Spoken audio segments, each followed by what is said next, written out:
Bienvenidos, gracias por acompañarnos en esta cita semanal de los especiales de ProNoticias. Y como hemos hecho en algunas emisiones de este programa, vamos a seguir compartiendo detalles de lo que fue el primer Congreso de Economía organizado en nuestro país por la CAF, el Ministerio de Hacienda y el Banco Central del Paraguay. Y en esta ocasión vamos a compartir con ustedes el panel número 4 de lo que fue ese encuentro, que tiene relación con la productividad del país y la economía.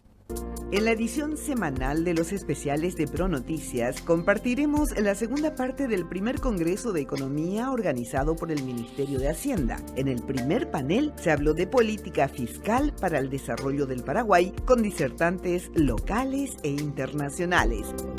Especiales de ProNoticias por Canal Pro de la mega cadena de comunicación. En el marco de este panel estuvieron como invitados, entre otros, personajes o dirigentes del sector industrial y también de la producción agrícola. Pero vamos a comenzar con el primer panel, que tiene relación con la disertación del ministro de Industria y Comercio, Luis Alberto Castiglioni. Esto es lo que decía.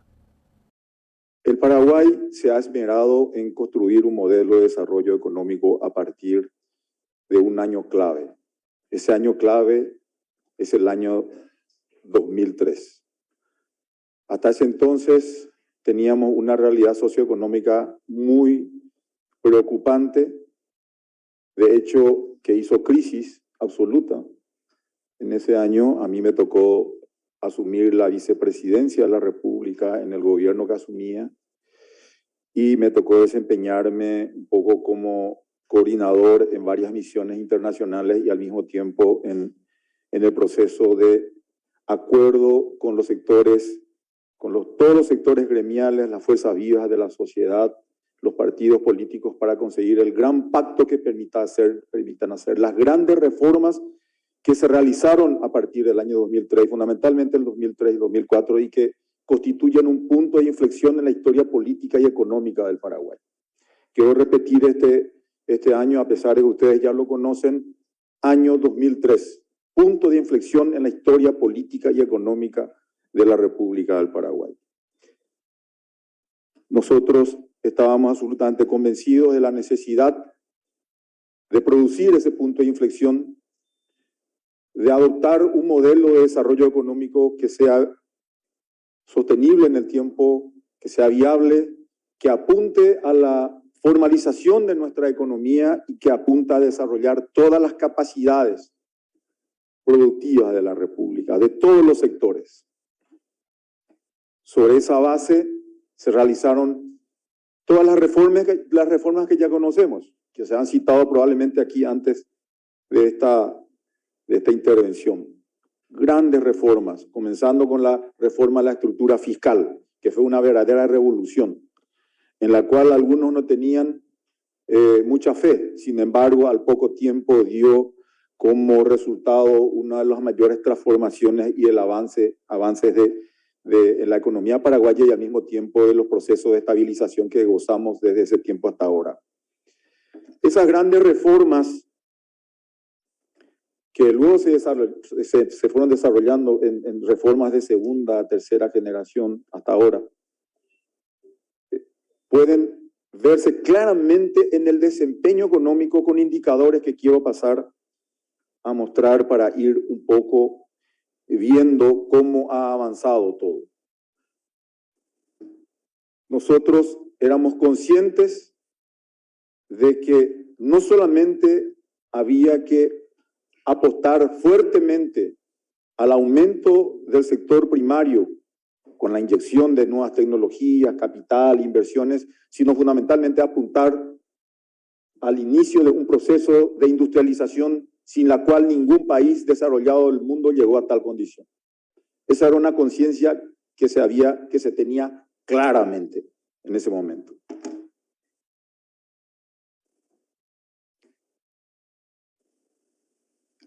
Las reformas económicas del 2003 impulsaron un proceso de transformación industrial que realmente vale la pena resaltar definitivamente y recordarlo permanentemente, que al mismo tiempo empezaron a germinar en nuestras conciencias la idea de que teníamos que avanzar hacia un modelo industrial sostenible e inclusivo. El impacto de las reformas económicas del 2003. Las reformas incidieron en una mayor estabilidad económica, creo que todo, acá eso ya es una cuestión que todos manejamos, acaban nuevamente de decirlo, el tema de la estabilidad macroeconómica.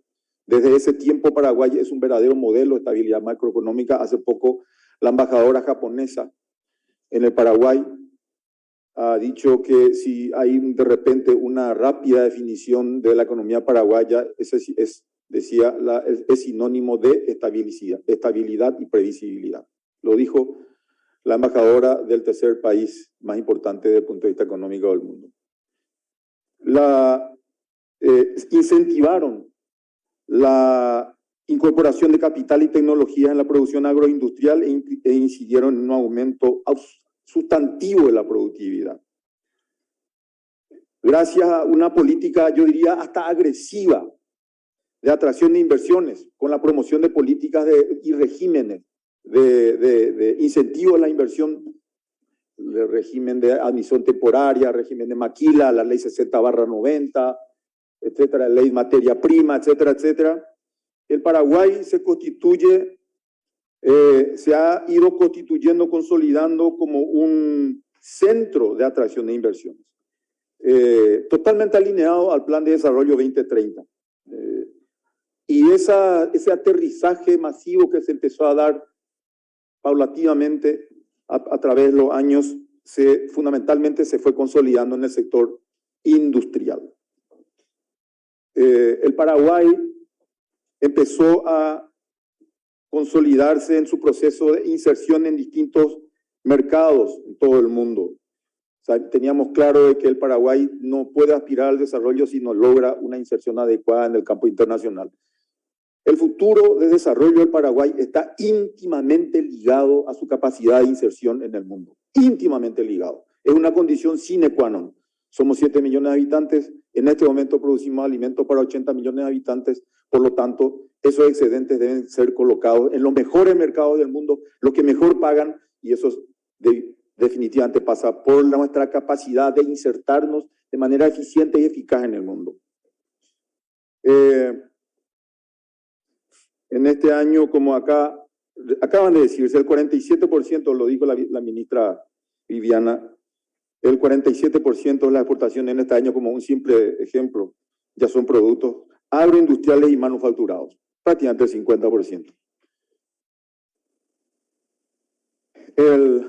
Nosotros estamos en la línea de lo que dije de la sostenibilidad y la inclusión. Estamos ahora con la consolidación de nuestro modelo de desarrollo económico, con la promoción de una agenda industrial focalizada en la inclusión social y la sostenibilidad ambiental. Eso no tiene límites en el tiempo. Eso ya es una cuestión que se tiene que insertar en nuestro chip y en nuestra cultura, los procesos de sostenibilidad ambiental e inclusión social. Nosotros dentro de poco, si no producimos con los estándares de sostenibilidad medioambiental, no vamos a ingresar a los mercados que mejor pagan.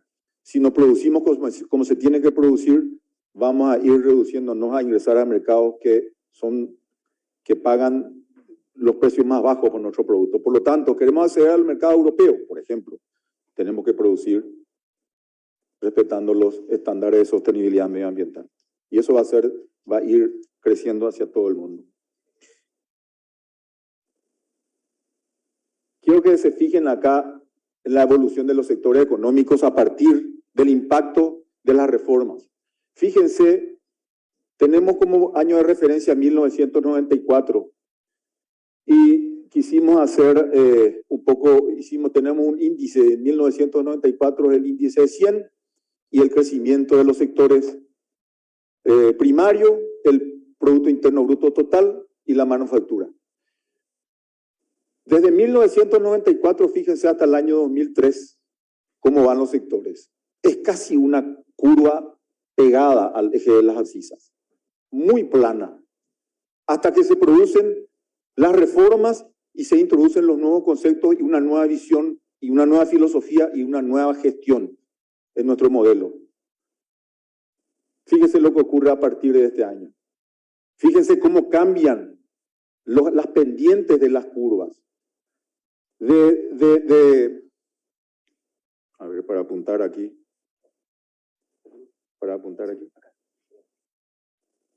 Ok. Fíjense la curva aplanada hasta aquí prácticamente. Y fíjense cómo cambia aquí. Este es un punto de inflexión. Fíjense cómo cambian radicalmente las curvas en sus pendientes. Y fíjense en los índices que tenemos respecto al año 94, cómo fueron creciendo. Tenemos el sector primario de 100 a 974, el PIB total a 1.762, la manufactura 2.476.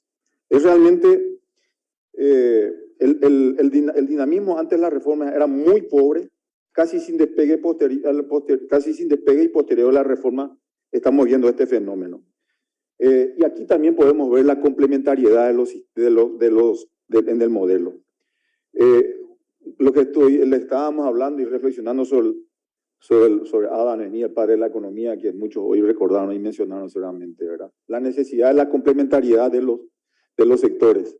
Aquí se puede ver claramente, fíjense el sector primario, que si bien es volátil, fue creciendo, pero sufre las consecuencias de la volatilidad por diversos motivos, hasta las contingencias. Pero fíjense también, fíjense en el tema de la manufactura, cómo crece con mayor consistencia. Pero esto se debe a la complementación que se hizo con el sector primario.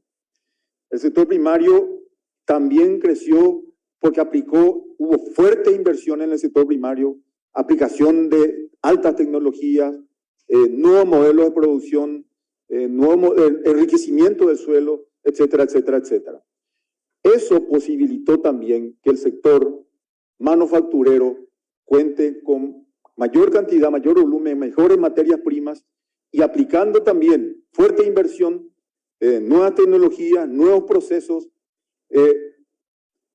vemos el crecimiento de estos sectores. Tenemos que nuestros sectores son absolutamente complementarios. Esa complementariedad se refleja en el crecimiento del PIB, que es mucho más suave, sin muchos quiebres. Y evidentemente se cumple la regla de la complementariedad necesaria entre los sectores para un crecimiento y desarrollo sostenible a largo plazo. En cuanto a la acumulación del capital, nuevamente aquí le recuerdo a Adam Smith, la clave y los índices, ¿verdad?, de las economías que crecieron convirtiéndose en economías capitalistas. Fíjense ustedes, estos datos se obtuvieron de la Universidad de Pensilvania, de la Penn World Table, versión 1.10.0, que creo que todo el mundo aquí, los economistas presentes y ustedes, los académicos lo utilizan, tiene datos como tasa de crecimiento del producto, tasa de Producto Interno Bruto, productividad, tipo de cambio, nivel de precio, inversión, comercio, etcétera. De los datos de ahí de esta Penn World Table se obtuvieron para nuestro país, estos índices. Y fíjense también, nuevamente, fíjense ustedes, esta curva con crecimiento bastante endeble hasta el año 2003. En 9 años creció 20 índices. Después de las reformas, a partir de la reforma, fíjense cómo cambia la pendiente de la acumulación de capital en el Paraguay, llegando hasta este año 2019, en donde de 100 pasamos a doblar, a prácticamente 200, 198. ¿Qué refleja esto? Confianza en el país. Plenamente esto refleja confianza. Si se tiene acumulación de capital, si se invierte, si se trae dinero, si los propios paraguayos acumulan capital y lo aplican en las herramientas para el trabajo, desarrollo, pero fíjense ustedes la acumulación y cómo De aquí, del 94 a aquí, 20. De aquí, del 2003 al 2019, 80. El impacto que ha tenido el proceso de las reformas. Como dice Adam Smith, el secreto de la riqueza de las naciones es la acumulación de capital disponible para aplicarlo al trabajo. Claramente, esto se refleja en general en toda... evidentemente, el stock de capital tuvo un punto de inflexión a partir del año 2003. Quiero pasar ahora a otros índices, a otro valor de la exportación de los productos industriales, que es básico para nosotros, el tema de la internacionalización de nuestras empresas y nuestros productos. Fíjense nuevamente, entre el 94 y el 2003, prácticamente pegado al eje de las abscisas, las curvas, de la exportación total, la exportación agroindustrial y la exportación de manufactura. Fíjense después de las reformas, cómo cambian radicalmente las curvas, como producto de las grandes reformas introducidas y de hecho, como producto de la mayor formalización y confianza en nuestro sistema económico con la estabilización y previsibilidad, y cómo se van desempeñando los sectores. Aquí vale la pena mencionar el sector de las exportaciones totales crecieron 600%, el sector de la producción de los productos agroindustriales 1.200% y la manufactura 1.600%. Esto refleja claramente la transformación industrial que está gozando nuestro país. Uno de los pilares, vuelvo a decir, del Programa Nacional de Desarrollo, del Plan Nacional de Desarrollo 2030, es la internacionalización de nuestros productos. Aquí tenemos claramente de cómo vamos apuntando y de que nuestro modelo de desarrollo económico se compadece con los grandes objetivos y está consiguiendo esos objetivos. Fíjese que el promedio de las exportaciones de bienes antes de la reforma fue de aquí hasta aquí, fue de 980 millones el promedio de las exportaciones. El promedio desde aquí hasta aquí, el promedio es de 5.000 millones, de 980 a 5.000 millones, con la diferencia que para este último año exportamos más de 10.000 millones de dólares. Siguiendo con las características de las exportaciones de la manufactura industrial, el promedio de la exportaciones de la manufactura antes de la reforma, desde aquí hasta aquí, fue de 96 millones de dólares. Y fíjense lo que ocurre a partir de la reforma, cómo cambia radicalmente. Y el promedio a partir, desde ese punto 2003 hasta allá, el promedio de 96 millones de dólares pasa a 612 millones de dólares. Hemos alcanzado... es decir, tenemos ahora 6 veces más, 600% más de exportaciones después de las reformas. Tenemos, quisiera relatar aquí algo que ya el presidente del Banco Central esta mañana lo mencionó. Este año tuvimos récord absoluto de importaciones manufacturadas, 1.279 millones de dólares. Esto iguala al promedio de las exportaciones del sistema cárnico, que es nuestro producto estrella. Por primera vez, nuestras manufacturas, productos industrializados, alcanzan el promedio de exportaciones que ha tenido el sistema cárnico. Si bien este año el sistema cárnico alcanzó casi 2.000 millones, pero el promedio está en alrededor de 1.250 millones. De este 1.279 millones de dólares, el 70% representa a la industria maquiladora. Y esto quiero volver a repetir. El 70% representa a la industria maquiladora. Siguiendo con el tema de la exportación, internacionalización de nuestros productos, inserción de Paraguay en el mundo, con valor agregado. Acá pasando a desagregar. Fíjense lo que era el 94. Estos son los millones de dólares. Fíjense, era el total general, 81 millones. Autopartes, 8 millones. Confecciones textiles, 22. Productos químicos, 15, etcétera, etcétera. Fíjense el 2003. En esta posición comenzamos. Aquí no hubo grandes cambios. 2 dígitos en general. Fíjense el 2021. Todo prácticamente 3 dígitos. Y fíjense el crecimiento porcentual. Autopartes, 11.243% de crecimiento. Confecciones textiles, 1.013%, entendiendo que el tema de confecciones textiles es uno de los sectores más protegidos por toda la economía, de todas las economías del mundo. Productos químicos, caucho y plástico, 564. Aluminio metalúrgico y manufactura, 1.423%. Nosotros no producimos ni un gramo de aluminio, ni de acero. Sin embargo, creció 1.423% nuestras exportaciones industrializadas de ese sector. Cuero y sus manufacturas, 436%. Demás sectores, 1.056. Total general, un crecimiento de 1.083%. Ya estoy por terminar. 2 minutos. Ya estoy terminando, gracias. La verdad que me falta tiempo.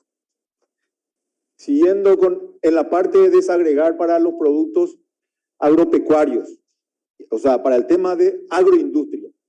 Lo mismo, fíjense los índices. Desde el 94, 53 millones de dólares era nuestra aportación de carne bovina. Creo que en este número no estoy muy seguro, creo que es un poco mayor. Tengo que revisar en los archivos nuevamente nuestra base de datos. Pero, de todas maneras, del 94, 53, 2003, 49 millones. Fíjense ahora. Casi 2.000 millones creo que son, en realidad, pero que sean estos números, 1.700 millones, 3.344% de productos industrializados provenientes del sector de la carne bovina. Grasa y aceites vegetales, fíjense lo mismo, 485% de aumento. Bebida y tabacos, 690, productos de cuero, azúcar, etcétera, etcétera. Un crecimiento del 731% de productos del sector agropecuario industrializado. Hablo nuevamente de la complementariedad que se ha dado de los procesos del sector primario al sector secundario, la industrialización.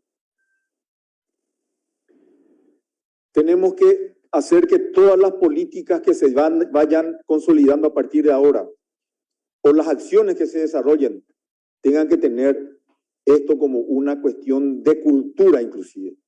El modelo industrial tiene que ser sostenible e inclusivo socialmente, definitivamente. De hecho, todo lo que se está haciendo, todas las políticas desarrolladas e implementadas ya tienen este componente. Quiero poner ejemplos concretos de lo que nuestro modelo ha logrado ya en el proceso de inclusión. Fíjense, y voy a poner ejemplos en el sector de la maquila. Esto para todo el sector de maquila. Fíjense, el 57,8% de las personas que trabajan en la industria maquiladora son mujeres, contra el 42% de los hombres. La gran inclusión y la equidad de género. Y el gran aporte para la economía del hogar, porque de lo que gana la mujer, el 80% lo lleva al hogar. De eso prácticamente lo invierte en la mayor parte en educación, salud y mantenimiento del hogar. Y debo decir penosamente que para los hombres no llevan el 80%, si solo antes llega el 40% a la economía del hogar. Así que esto cada vez de maduro como lo importante que es que le demos más dinero a las mujeres cada vez más y que ellos sean los que más trabajan. Finalmente, aparte de agradecer, quiero solamente significar que en el tema de las mujeres, en la industria maquiladora de autopartes, el 80%, en Sumidenso, 80% son mujeres. Todas son gerentes, jefas, todas son mujeres. Y en el tema de la juventud, el 62% son gente joven de hasta 29 años. Quería hablar también del compromiso de la agenda de la sustentabilidad medioambiental, de nuestro compromiso con la economía circular. Eso lo vamos a hacer, lo estamos haciendo con la Unión Industrial Paraguaya y con algunas sociedades de organizaciones de la sociedad civil. Pero un componente fundamental hacia el futuro es consolidar la economía circular.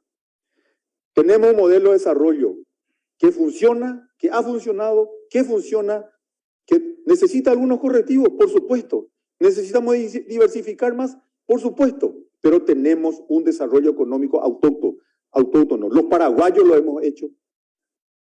Esto que estamos acá en este momento mostrando es una especie de lunar en Latinoamérica. Por 2 publicaciones consecutivas, la Getulio Vargas ha ubicado al Paraguay como el país de mejor clima económico. Y finalmente, tenemos un gran país, tenemos nuestro propio modelo de desarrollo económico, tenemos gente capaz, tenemos economistas capaces, así que sigamos por esta senda.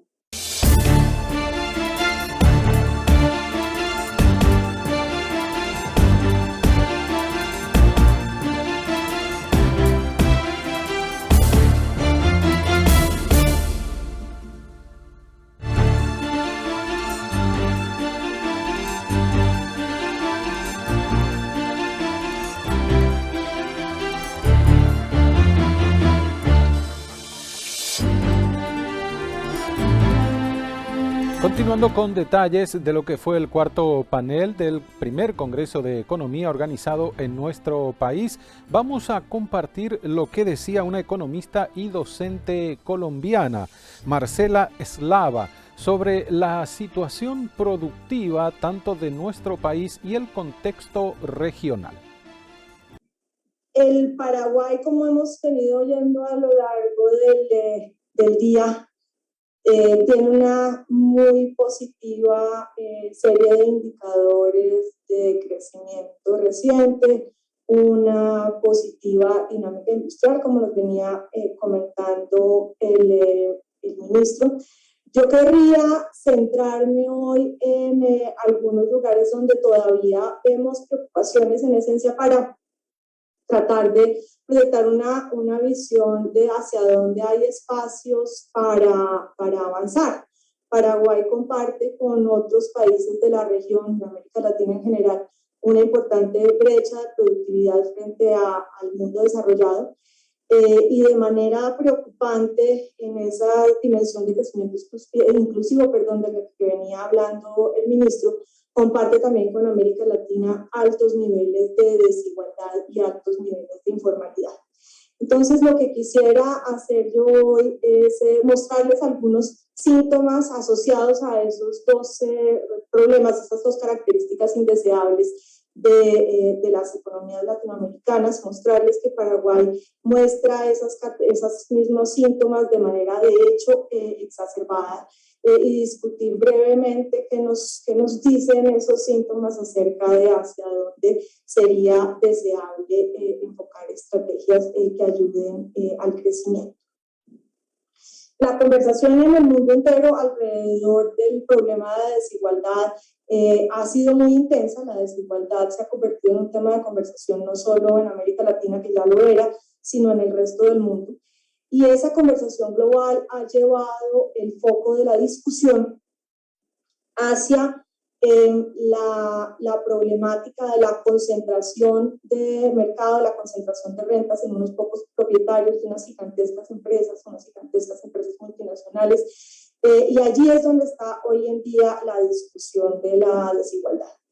En parte del trabajo reciente que hemos venido haciendo de investigación con algunos coautores nos hemos preguntado hasta dónde ese foco de la discusión global es el foco pertinente para hablar de desigualdad en América Latina, para concluir que la respuesta es que ese no es el foco más pertinente de la discusión que deberíamos tener en América Latina, y que por el contrario en nuestra región, y Paraguay no es una excepción, esa discusión debería estar pensando en el fomento del desarrollo empresarial, del mayor crecimiento de las empresas en lugar del freno al crecimiento que en otras regiones parece desmedido de las empresas, pero en América Latina parece lo contrario.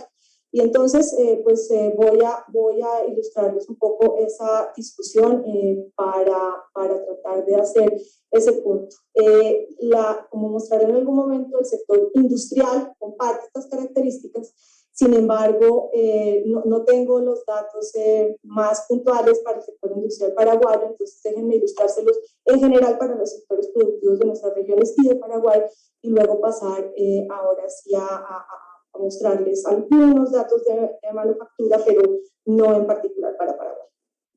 Entonces, tal vez quisiera empezar por ilustrar que una característica de países a los que uno querría argumentar que se quiere parecer en términos de crecimiento de ingreso per cápita, en términos de igualdad, y por lo tanto la característica inclusiva de ese desarrollo, y en términos también de desarrollo en particular industrial, decía una característica prevalente de esas economías es que una altísima proporción de las personas generan sus ingresos en empresas relativamente grandes. Aquí, para ejemplificar, traigo datos para la Unión Europea y para Francia, escogidos a dedo, pensando en Francia como una economía en la cual uno piensa como egalitaria, con gran protección de los derechos de los trabajadores y demás. Y como ustedes ven, las fracciones de personas, estas son fracciones de todos los ocupados en esas economías que están en empresas relativamente grandes, aquí aquellas con 10 o más empleados, es enorme, es mayoritaria de manera extrema. Mientras que hay unas proporciones mucho menores en empleadores más pequeños, en empresas que aquí llamaré micro, de menos de 10 trabajadores, y en trabajadores cuentapropistas. De hecho, si uno pudiera dividir estas categorías de empresas relativamente grandes de una manera más fina, encontraría que buena parte de ese empleo está de hecho concentrada en las más grandes, que en América Latina tal vez llamaríamos medianas y grandes, con 50 o más trabajadores. Iré cambiando las categorías de tamaños de empresas que les voy a mostrar simplemente por la disponibilidad de datos, pero el mensaje, digamos, de concentración del foco en empresas relativamente grandes es tal vez el que quiero enfatizar. Lo siguiente que quiero mostrarles es que esa característica se extiende a otros países de alto desarrollo, de altos niveles de ingreso per cápita. Aquí, para continuar con el ejemplo, Estados Unidos, si pusiéramos a Canadá y otros del hemisferio occidental, la característica se mantendría. De hecho, en Estados Unidos, esta prevalencia de empresas más grandes, en términos de dónde se generan los ingresos de los trabajadores en la economía, es todavía más marcado. Y aquí empieza el contraste muy marcado con América Latina y, de hecho, aún más marcado con Paraguay, donde la pintura es exactamente la contraria. La gran mayoría de las personas generan sus ingresos en o bien trabajos independientes o bien empresas muy pequeñas, en otras palabras, en formas de producción que no tienen una organización particularmente compleja desde el punto de vista de su capital organizacional. Y eso, creo, nos envía señales al respecto de qué es en parte lo que nos falta en América Latina para cerrar brechas de productividad, para cerrar brechas de igualdad. Aquí los números que les prometía, como ustedes ven, en América Latina como un todo, esta línea un poco más, esta barra un poco más roja, la proporción de personas que generan sus ingresos en esas empresas de 10 o más empleados es minoritaria. Y en Paraguay es, de hecho, uno de los países de la región en donde esa brecha es más marcada. Mientras que tenemos una enorme presencia del cuentapropismo y de empresas, de empleo que se genera en empresas. Esa brecha que aquí les estoy mostrando para todos los sectores se traslada al sector industrial. Es cierta en el sector industrial en América Latina, como les decía antes, no tengo datos específicos para Paraguay, pero como ustedes ven, en la manufactura también hay una brecha más marcada. La manufactura es de hecho el sector donde el tamaño de empresas es más pequeño, el tamaño de empresas es más grande, la fracción de empresas la fracción de empleos en empresas muy pequeñas es menor, y por lo tanto en empresas más grandes es mayor en Estados Unidos. Mientras que en América Latina sigue habiendo una proporción muy alta de personas en micronegocios. Cabe mencionar que este fenómeno está muy correlacionado con la informalidad. Si yo hiciera esta misma división de dónde se generan, en qué tipos de empresas, en qué tamaños de empresas se generan los ingresos de los trabajadores, separando trabajadores informales y formales, aquí definiendo trabajadores informales como aquellos que no están generando un derecho a pensión, veríamos que la brecha es particularmente marcada, la brecha entendida como la altísima participación de trabajadores en empresas o que se generan en empresas de menos de 10 trabajadores. Eso es particularmente marcado entre los trabajadores informales, de tal manera que hay una conexión muy cercana. Y si ahora me pregunto ya no por la conexión con la informalidad, sino con la desigualdad, voy a encontrar también una cercanía muy importante.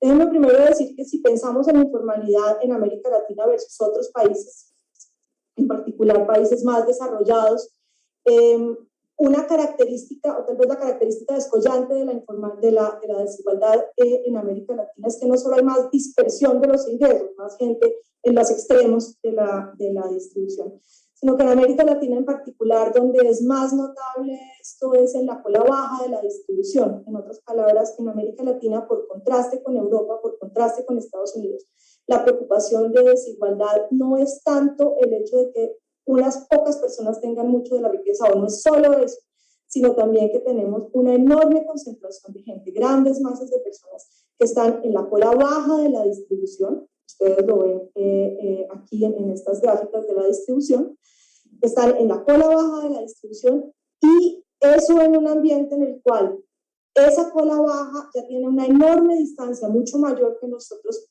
países que mencionó, los de la Unión Europea, en Estados Unidos, una mayor distancia con respecto al ingreso mediano, es decir, relativo a dónde está el ingreso mediano de su país. Los pobres de América Latina son más pobres que los pobres de Estados Unidos y de la Unión Europea.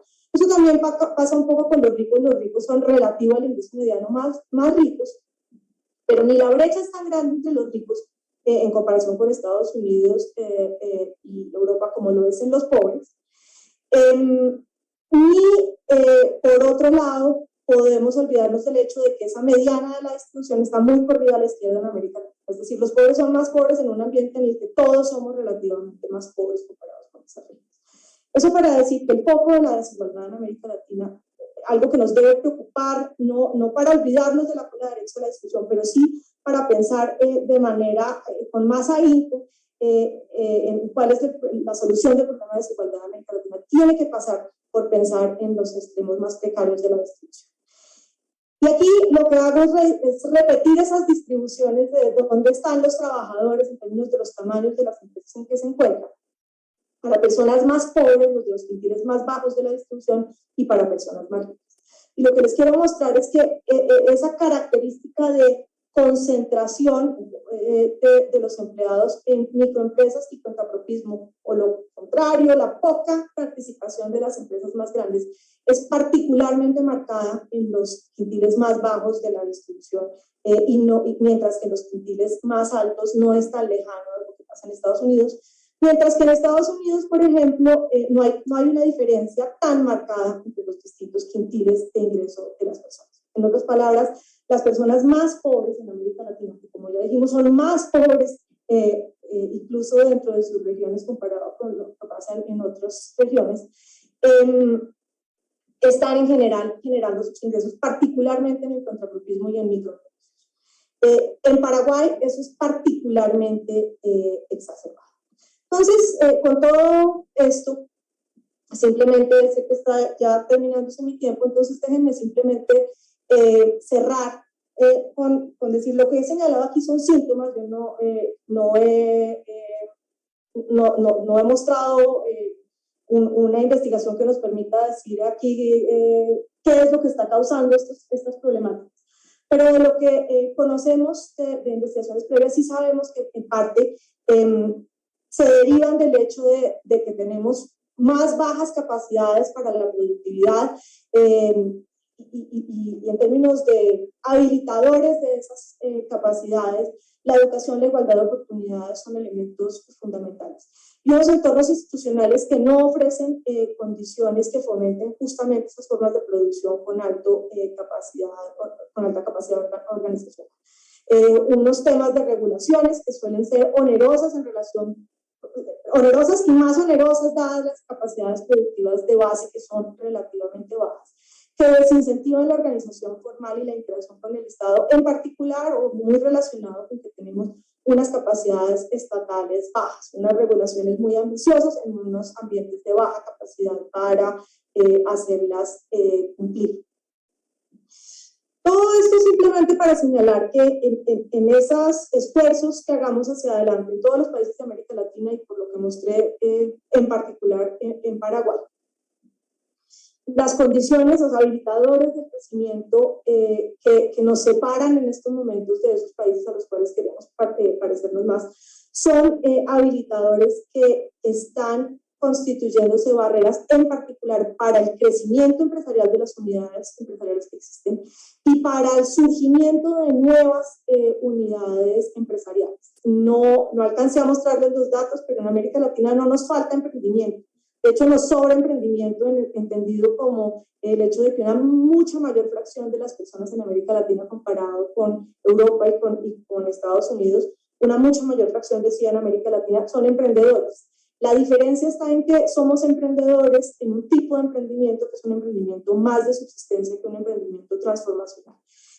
Y los habilitadores que necesitamos poner a funcionar son aquellos que nos permitan trasladar esa cultura empresarial hacia una forma de emprendimiento que no solamente genere mayores ingresos para el emprendedor, sino que también implique unos ambientes de negocios donde esos emprendimientos son más generadores de empleo, cosa que se traduce en empresas más grandes y que a su vez pueden generar mayores niveles de ingreso para sus trabajadores.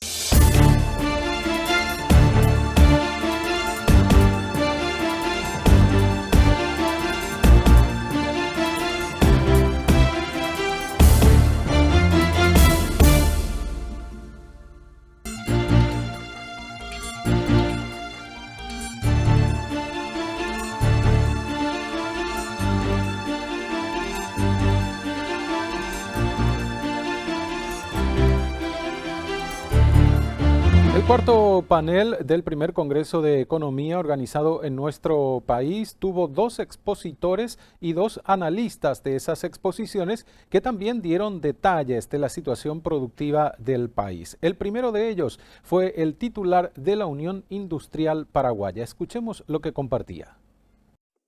Voy a comenzar hablando un poquito y sin dar muchos números, en hablar de lo que ha significado en el 2003 la alianza público-privada, ese trabajo conjunto y ese sacrificio realizado entre el sector privado y el sector público que dio origen a aquel marco legal para que se pueda llegar al desarrollo que se ha estado comentando en esta exposición. Sin duda alguna, y hoy hemos estado escuchando mucho sobre la realidad macroeconómica del Paraguay, pero muchas veces cuando hablamos de industria deberíamos profundizar un poco también sobre lo que es la microeconomía y sus efectos sobre la economía. Si nosotros recordamos en el año 73 y el 2003 fue un poquito después de eso, seguía vigente la teoría de Milton Friedman, en la cual el rol de una empresa, ¿cuál era? Maximizar sus ganancias o las ganancias para sus accionistas. Sin embargo, hoy visualizamos la empresa con un rol multifactorial. O sea, analizamos factores como los recursos humanos, como los clientes, como el caso de la tecnología, como el caso del cuidado del medio ambiente, ¿verdad? Y el incentivo, desde luego, a la utilización de tecnologías para lograr con ello la competitividad. Sin duda alguna, la industria es un poderoso factor de generación de empleo y bienestar social. Paraguay es una economía en desarrollo de bajos ingresos y limitada formalidad, donde la mayor empleabilidad se concentra en las denominadas MIPYMES o cuentapropistas y ocupaciones en condiciones inciertas. Nuestra economía requiere una alta participación de estructuras más organizadas, con tecnología y una lucha frontal contra la informalidad, para lograr un alto desarrollo, baja desigualdad y amplios sistemas de protección social. Haciendo un análisis respecto a la agenda de reformas necesarias para un mayor desarrollo industrial, sin desmerecer lo que se ha logrado hasta ahora. Como motor de desarrollo, entendemos que debemos introducir al debate los siguientes conceptos. 1. Políticas públicas con relación a la priorización del modelo industrializador antes que el de exportación de materias, exportador de materias primas. Nuestro país ha basado sus expectativas de desarrollo en el crecimiento de la exportación de productos de origen agropecuario, con poco valor agregado, que ciertamente tiene alta demanda en países desarrollados para alimentar su industria de transformación y no la nuestra. La exportación de materias primas como fundamento del desarrollo no puede sostenerse en el tiempo.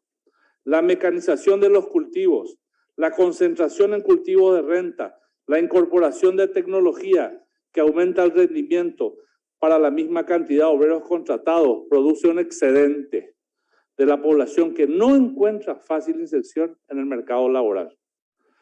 Recordemos que en economías avanzadas no más del 10% de la población está ligada a lo que es la producción.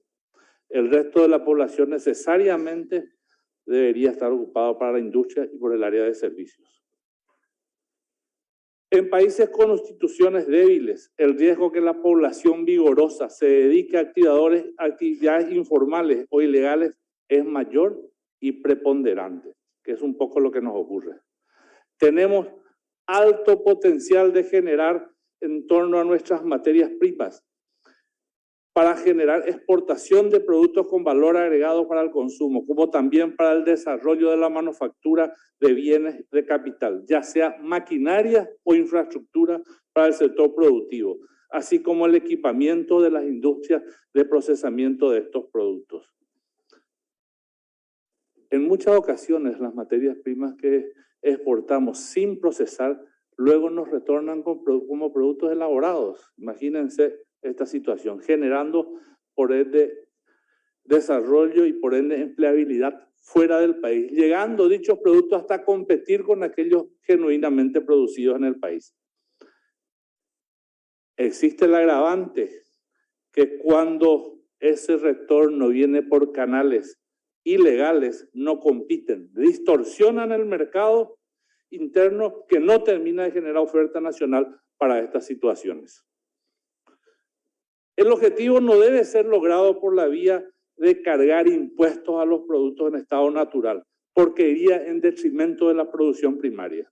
El camino es el fomento de la instalación local de industrias que procesen estas materias primas abundantes, generando condiciones especiales para la inversión y asegurando en primer término el mercado interno de la distorsión que generan productos informales e ilegales.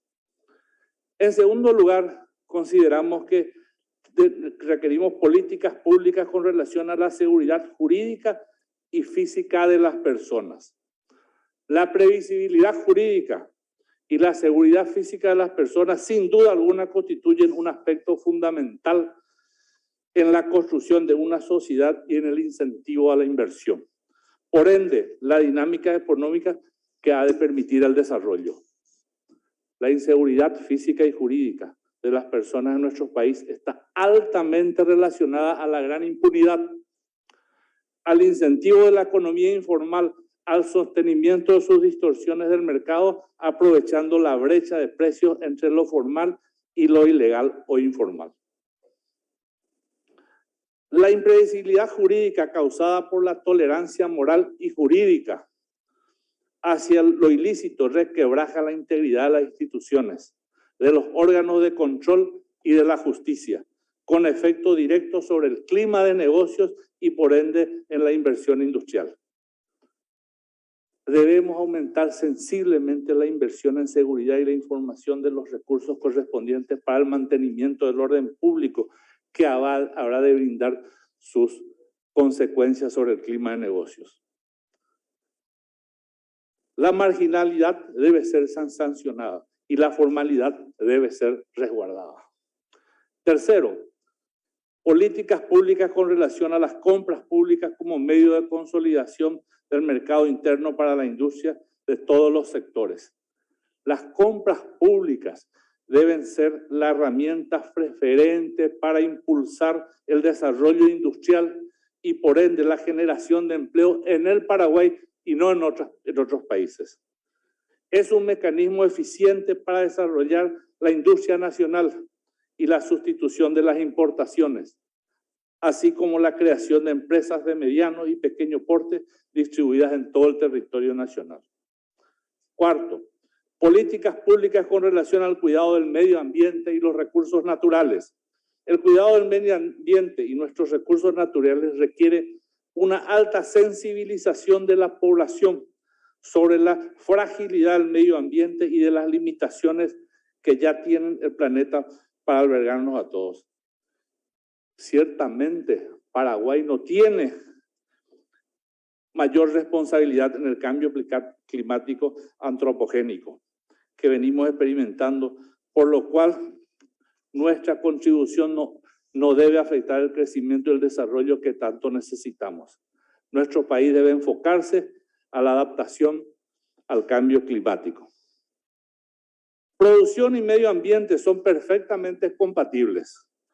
Las normativas deben ser consistentes con la complementación entre la producción y el cuidado del ambiente. Debemos ser cautelosos con nuestras normativas, con propuestas de normativas enlatadas que nada tienen que ver con nuestra realidad respecto al medio ambiente y al desarrollo sostenible.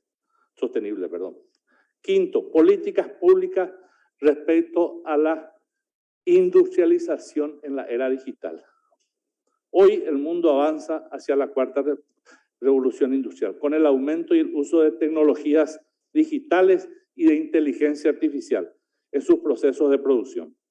Paraguay no puede pensar ir recorriendo las etapas que aún quedaron atrás para la industrialización, comenzando por las más intensivas en uso de mano de obra y de poca tecnología. Debemos ser creativos, agresivos y pensar en saltar directamente a las tecnologías de producción avanzada. La noticia buena es que es posible adquirir equipamientos para producción que incorporan alta tecnología y formar localmente las capacidades para su manejo y mantenimiento. La educación pública y privada debe orientarse a estas nuevas tecnologías aplicadas a la industria. La academia debe asumir su rol en cuanto a la formación de profesionales de alto perfil preparados para este desafío. Analizando la experiencia de países con mayor grado de desarrollo, se concluye que la facilidad que dichas tecnologías son factores que fomentan el desarrollo industrial inclusivo y sostenible, además de combatir a la pobreza, complementándose con la producción manufacturera. Las 10 mayores tecnologías de punta representan el 91% de las patentes mundiales y hoy 50 economías participan activamente en la implementación de las tecnologías de producción avanzadas. Para terminar, los dos últimos puntos requeridos para un mayor desarrollo industrial: financiamiento oportuno y con baja volatilidad respecto a las condiciones, y el impulso de la educación que fomente las capacidades.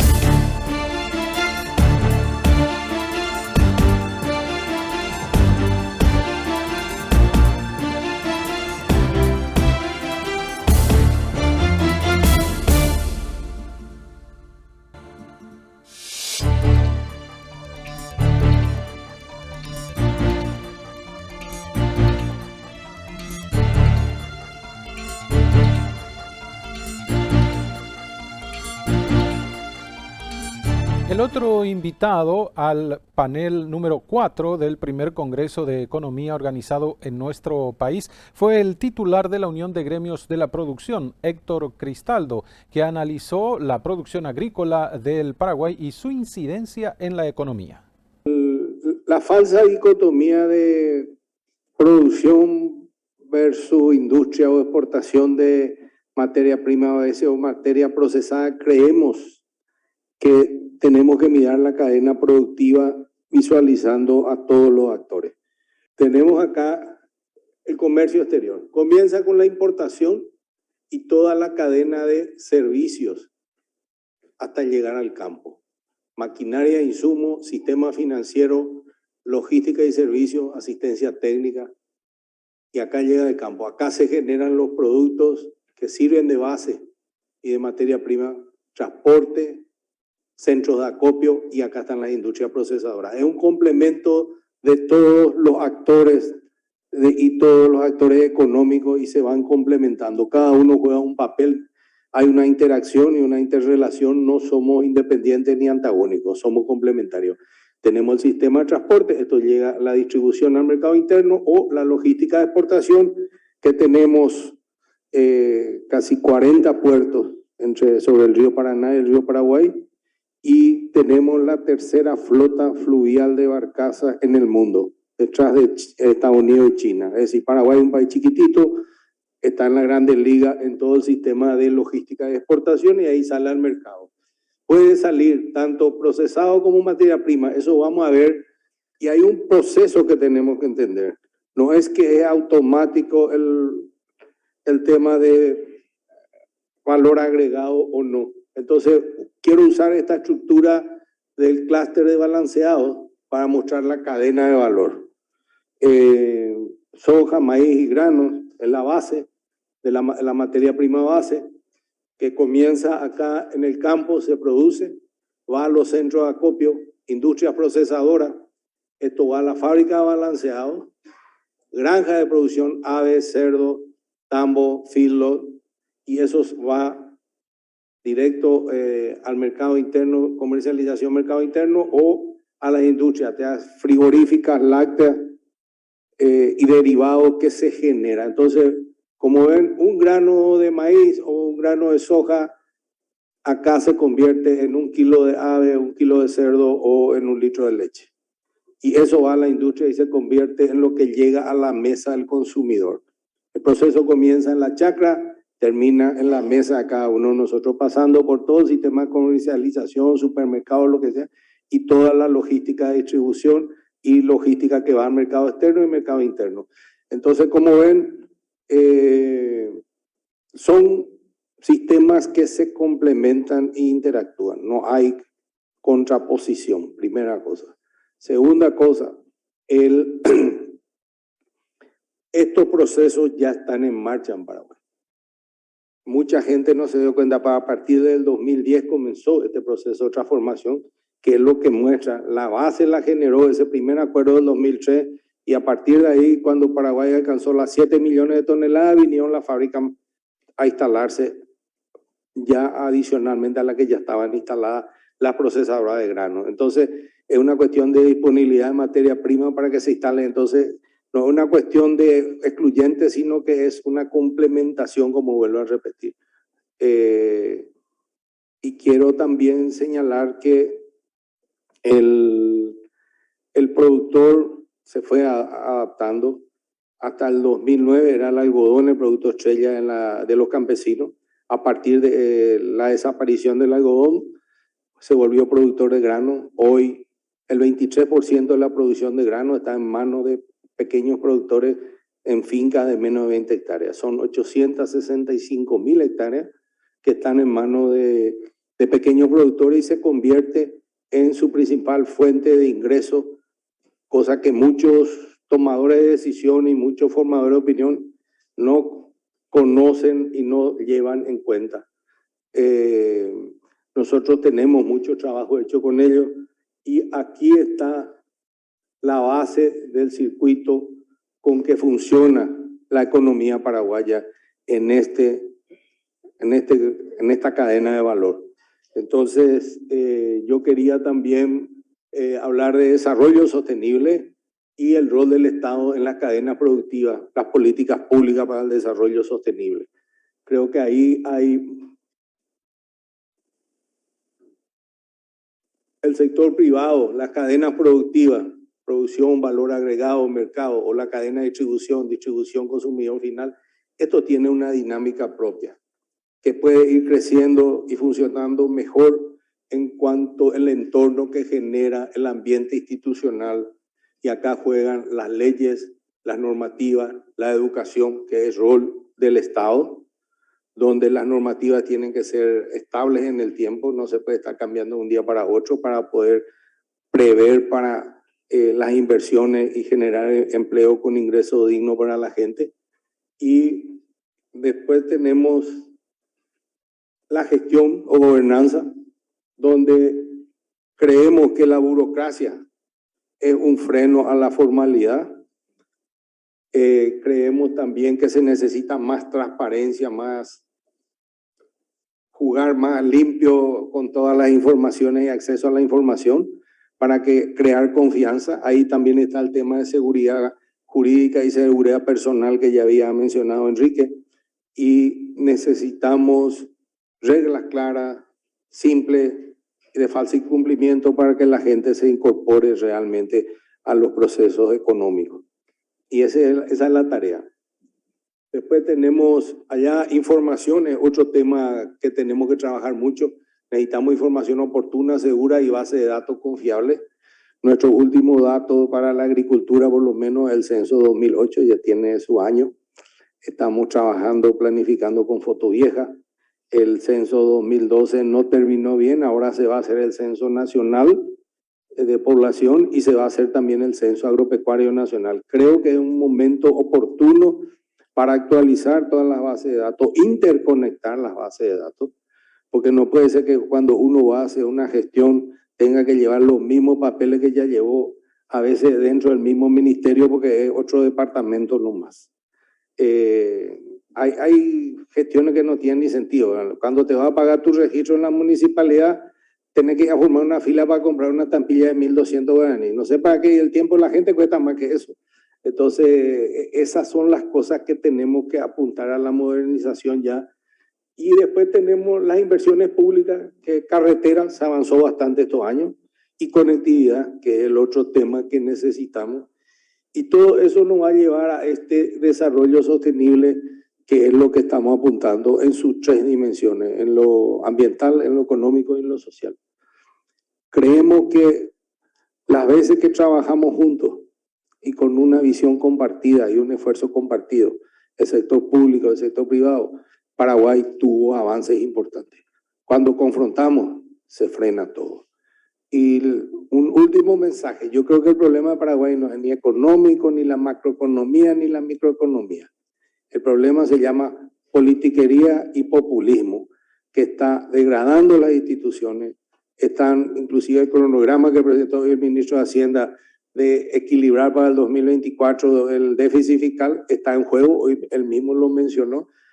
Y también vemos que falta en los análisis que hacen los expertos una variable que no consideran y por qué fracasan muchos planes, que es la corrupción. Eso distorsiona mucho. Lo que nosotros conocemos del Ministerio de Agricultura, la famosa fuente 800, del 2002 al 2017, 15 años, se gastaron 1.200 millones de dólares y no se ven los resultados. Entonces tenemos que ser serios, tenemos que sentarnos a planificar juntos el esfuerzo común para sacar adelante al país a través de... Y con esto finaliza esta edición de los especiales de ProNoticias. Gracias por acompañarnos. Nos reencontramos la próxima semana.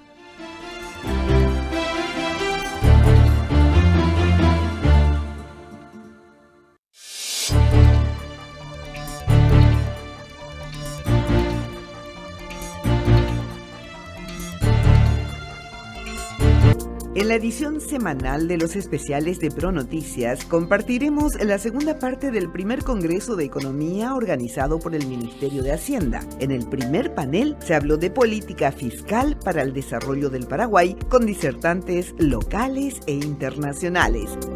Especiales de ProNoticias por Canal Pro de la mega cadena de comunicación.